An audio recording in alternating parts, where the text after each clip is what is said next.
Thank you, Patty, and good morning to all. I wish to take this opportunity before I start to just congratulate the University of Michigan for celebrating 125 years of excellent service to the community, as well as to thank Dr. Patty Abbott and Dr. Laurie for their kind invitation. For the Caribbean nurses, we are faced with so many different challenges. Our roles are always changing. We have to be innovative in our thinking. Our roles are constantly expanding. And to address such an audience as you, I try to figure out where should I take this from? And listening to all the excellent presentation, my learned friend said that she wanted to take it from a motivational point of view. And I think I may have to take that road. And just to remind us of who we are as nurses and the roles that we play in the universal health coverage. In 2014, as part of the Ministers of Health meeting with PAHO, one of the discussion was a call was sent for the increased capacity of countries to provide high-quality primary care, which while also promoting health services delivery that is more accessible, equitable, efficient, and of higher technical qualities. It was recognized that human resources for health play a critical role to the success of universal healthcare coverage initiative, and as a result, a clarion call was made by PAHO to increase the number of primary healthcare providers, including the advanced practice nurse. A quote by Dr. Chan stated that she regarded universal health coverage as the single most powerful concept that the public has to offer. It is inclusive. It unifies services and delivers them in a comprehensive and integrated way based on primary health care.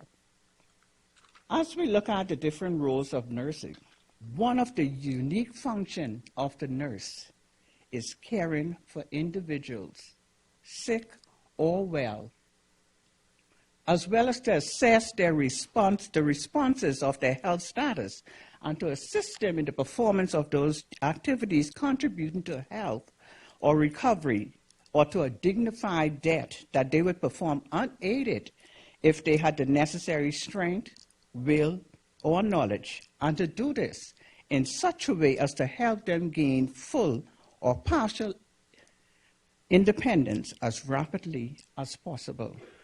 When I think of the role of the nurse and who we are, I just went back and reflect on the basic definition of the nurse. When we look in the definition of the nurse, our roles, our traditional roles are clearly stated.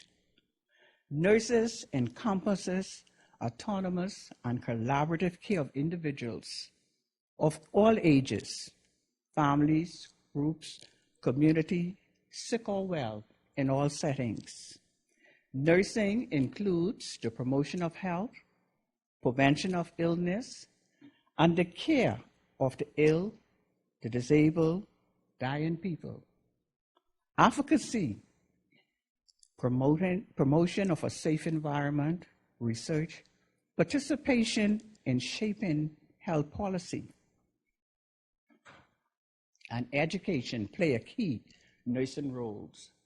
When we think of the heart of a nurse, nursing is a special calling on all our lives. Not everybody could be a nurse. And we recognize that the white, which is the universal symbol for nurse, it characterizes the caring, and knowledge, and humanity that is infused in the spirit of nurses. ICN definition of a nurse. stated that and inherit, you would see some of the traditional roles of the nurse. The nurse is a patient who has completed a program of basic generalized nursing education and is authorized by the appropriate regulatory authority to practice nursing in his or her country. And I'm quite certain that we could appreciate the definition of a nurse as we deliberate in these discussions. There's no distinction. The nurse's roles is clearly defined. When we look at Pablo's nursing theory, when we look at our patient, we look at our patient as a stranger that has come to us. The nurse receives the patient in the same way that she would meet a stranger in any other life situation. The nurse creates an environment that builds trust. As a teacher, the nurse imparts knowledge in reference to the needs or interests of the patient. In this way, the nurse is also a resource person who provides specific information needed by patient that helps the patient to understand a problem or situation. The nurse's role as a counselor helps the patient understand and integrate the meaning of current life situations, as well as to provide the much needed guidance, encouragement in order to make specific changes. As a surrogate, the nurse also helps the patient to clarify the domains of independence, interdependence, and acts as an advocate for the patient. As a leader, the nurse helps the patient take a maximum responsibility for meeting his goals, his treatment goals. Additional roles of the nurse would also include technical expert, counselor, tutor, socializing and safety agent, environment manager, a mediator, an administrator, a record observer, and most of all, a researcher. When we look at the ICN Code of Ethics, it reminds us as nurses who we are. The code makes it clear that inherent in nursing is the respect for human rights, including the right to life, to dignity, and to be treated with respect. I think of the Lady of the Lamp, Florence Nightingale. The patient is the center, is the reason why we're here. Do the patient no harm. Fundamental in our responsibilities of the nurse, as mentioned before, is to promote health, to restore health, to alleviate suffering, and to prevent illness. Nurses render health services to the individual, family, community, and their services are relegated to other groups. There's no distinction in the disparity of the gender, the orientation of our patient, nationality, race, creed, or color.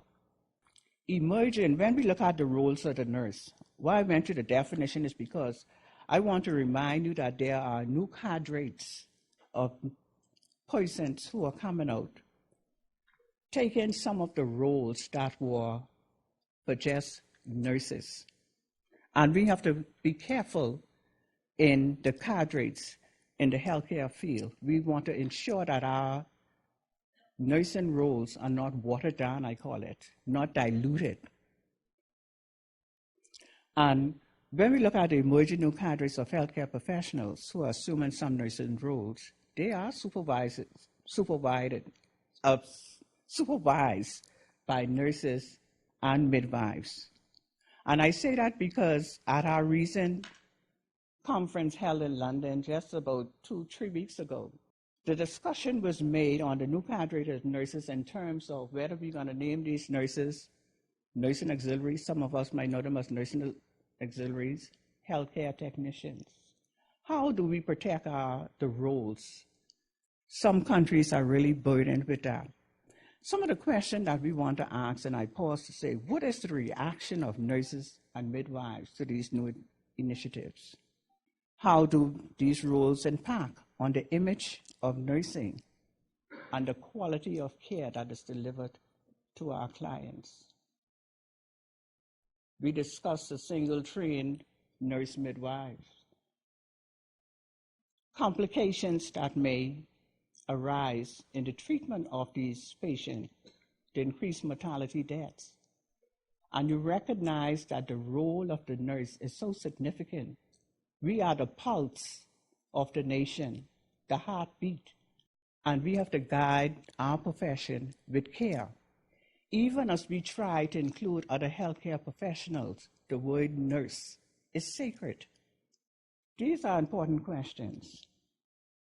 Emerging cadres demand task shifting and delegation of duties. So we have to be careful how we delegate our duties. If nurses haphazardly delegate some of their responsibilities, this will have the effect of damaging their positive social image. These health cadres are usually trained on manual tasks, especially in community home-based settings. Due to the acute shortage of nurses and midwives, means that these cadres will also answer some of the nursing roles. How do we regulate them? Although without the knowledge and skills that are required, this may, in my view, damage the image of nurses and midwives in societies in which they serve. And it may also impact negatively on the quality of care received by our patients. And the question I give to the audience, are the roles of nurses changing? Think about it. I found an article by Susan Gordon, 2005, that states that patients entering our hospitals today are sicker than they were in previous years. Sicker patients required more sophisticated and highly technological care. Technology, while saving lives, costs money. As medical costs increase, healthcare facilities look for ways to reduce overhead, and one way to cut costs is to hire fewer nurses and replace them with less expensive workers. Nurses are relegated to duties that takes them away from the bedside. Their time is taken up with paperwork, attending meetings, performing organizational and managerial tasks. In times of crisis, as we advance to higher training, higher education, we delegate some of our roles, and hence we make way for the new cadres of nursing. I wouldn't say nursing in particular, but sometimes in some of our countries, we get the roles confused. In the Bahamas, we are facing that same situation as well, too. We have our registered nurses, we have our second-level nurses, which is our trained clinical nurses, and we have our our nursing auxiliaries, commonly called right now as healthcare technicians. And we're looking now to regulate those persons, and the question arises, who would they be regulated under? Under the Nurses and Midwives Council Act? And we have to be careful with the role of the nurse, and we have to protect the name of the nurse. John C. Maxwell states that coming together is a beginning, keeping together is progress, and working together is success. I look at that to say that we don't want to discriminate against healthcare workers, but we want to work together. But one thing that we must do is make sure that we know what our roles and our functions are. As we look to the future of nursing, what it is that you see? Nurses are crucial players in universal healthcare access globally. As empowered and effective nursing and midwifery leadership is essential to mobilizing appropriate resources, motivate and inspire practicing nurses and midwives. And we must take the lead as we inform and shape health policies in strategic directions. When we look at the roles of nurses' roles are changing every day. We are faced with disasters, Ebola virus, SARS, tuberculosis, Zika virus, yellow fever. And nursing is in the center of it all, where we assist wherever needed. And as we assist our countries that are devastated by these diseases, our roles are constantly changing. Jane Watson's theory focused on culture and ethnicity. And we realize that when we go into these countries, we must understand the cultural context of our countries, because our countries are made up with different cultures. So we must understand the cultural context when we go and we offer our services to these various countries. Jane Watson focused on the idea of bringing basic love and caring back into basic health care. She stated that she was radical in that it stated that caring should come before curing. Caring is a choice that nurses make in their clinical interactions, and it is the bedrock of nursing practices. To care for patients, nurses must respect their value as a human being and the sensitivity of their position. Caring preserves the human dignity in healthcare. And to be culturally competent as a nurse, the nurse needs to understand his or her own worldviews and those of the patient while avoiding stereotyping and misapplication of scientific knowledge. Cultural competence is obtaining cultural information and then applying that knowledge. This cultural awareness allows you to see the entire picture and improves on the quality of care and the outcomes of the patients as we enter and we collaborate with our different countries to assist. One of the articles that I find in relation to the Ebola virus, and here it is when I say we need to be careful in the message that is sent out about the word nurse. This analysis revealed a gap in the system preparedness for global health events and a lack of public awareness to the critical role of nurses. Little attention was paid to nurses and their knowledge and expertise as they worked through the Ebola event. The perception of nurses evolved over the epidemic. And guess what the conclusion was? The conclusion in the study portrays nurses and their work during the Ebola epidemic from positive to negative, and health systems were shown to be unprepared for major epidemic. And I say that to say that when we look at the disaster and the roles when nurses are on the front line, our very lives are at risk. We sympathize with the 12 nurses that lost their lives in Sierra Leone being on the front line for the Ebola virus. How many of us would be brave enough to enter into that front line? It's like a war zone, but yet we hear the negative comments.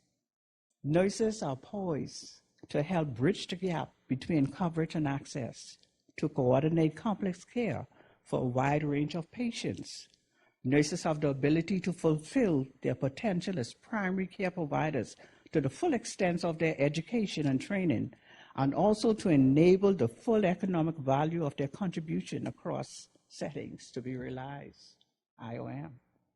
When I think back to our recent conference again with the Commonwealth countries, there are 53 Commonwealth countries with the Commonwealth Nurses and Midwives Federation, and 43 hold membership. Queen Elizabeth, in one of her statements, stated that Commonwealth nations are guardians of a precious flame with an obligation to keep it burning brightly for decades to come. And I think of the role of the nurse. She further states that with common goals fall apart, so does the exchange of ideas. And if people no longer trust each other, then talking will soon stop too. We are to cooperate with each other. We heard the word teamwork. Although dialoguing, we protect ourselves against dangers that can so easily arise from failure to talk and to see others' point of view. We must respect each other. Again, I found an article that tried to discredit nurses when we look at the new cadres of nurses. And I think this is why we have to protect the definition of nurse. And sometimes there's a confusion because this brought me back to, I remember a couple of years ago in the Bahamas, we had a strike for 13 days. And because we have all the nurses walk off the job, just about. I mean, our institution was devastated. We had nurses who were in different roles in different ministry who wasn't practicing for such a long time, hence had to come back. So a lot of the responsibilities was placed on the nursing auxiliaries.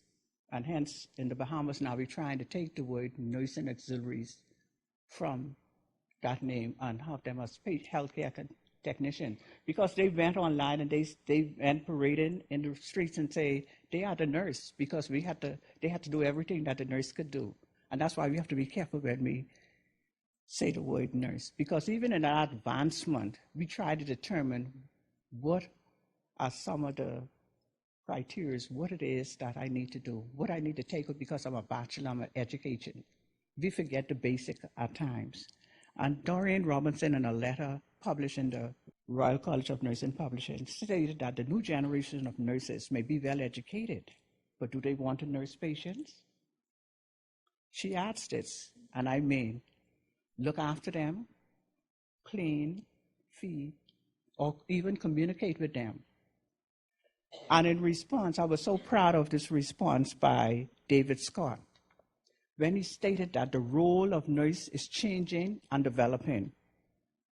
We have to be knowledgeable about the care we provide and not simply operate under a doctor's instruction with a cheerful smile and a bedpan at the ready.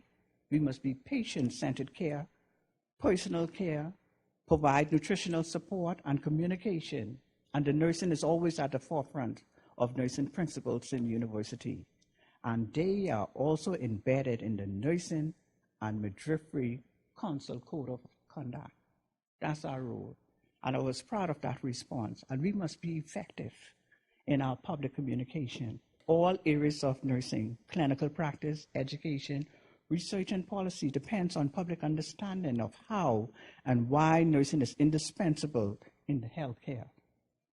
And that was done by David Gordon, 2006, from Worcester Island. Developing future nurse leaders is one of the greatest challenges faced by a nursing profession. The future of nursing transformational leadership. There is a call for a strong leadership that flows in all directions at all levels from the bedside to the boardroom. A style of leadership that involves working with others as full partners in the context of mutual respect and collaboration. A style of leadership that will improve patient outcomes, reduces medical errors, and lessens staff turnover. When we look at our own self as nursing leaders, we decide the type of leadership that we want to ensure. Are we going to be autocratic leadership, democratic leadership, laissez-faire leadership, task versus relationship leadership, or transformational leadership that we all like to identify with? Nursing leadership, an art and a science. The art of leading people, science, managing the business. And as I draw the conclusion, the role of nurses are changing constantly. Nurses are seeing more people, patients, clients with serious and complex conditions. We are therefore challenged to deliver consistent, high-quality, culturally competent care that will enable nurses and midwives to move across healthcare settings around the world. God bless the nurses, for they nurture the sick with love and care. Thank you.